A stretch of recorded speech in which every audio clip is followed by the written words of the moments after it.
Hello મિત્રો, નમસ્કાર. આજે આપણે એકદમ નવી રીતે ક્રિસ્પી એવી બાટીની રેસીપી બનાવીશું.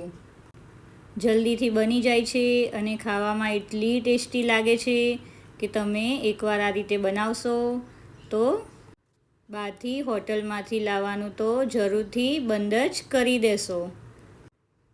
અહીંયા રેસીપીની ફૂલ ડિટેલ તમે નીચે લિંક આપેલી છે, તો તમે ત્યાં જઈને ફૂલ રેસીપી જોઈ શકો છો. અને તમને એવું ના ફાવે તો તમે કોમેન્ટ પણ કરી શકો છો, તો હું તમને લિંક શેર કરી દઈશ.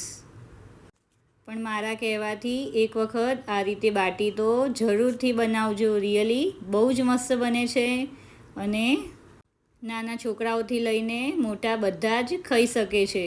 એકદમ સોફ્ટ હોય છે. એકવાર આ બનાવશો તો તમે અઠવાડિયામાં એક વખત તો જરૂરથી આને બનાવવાનું ભૂલશો નહીં જ. રાજસ્થાનની ફેમસ વસ્તુ છે, પણ અત્યારે તો રાજસ્થાનવાળા કરતાં તો ગુજરાતીઓ વધારે જ ખાતા હશે. અને શું તમે આ રીતે બાટી બનાવી છે કે નહીં તે કોમેન્ટ કરવાનું પણ ભૂલતા નહીં.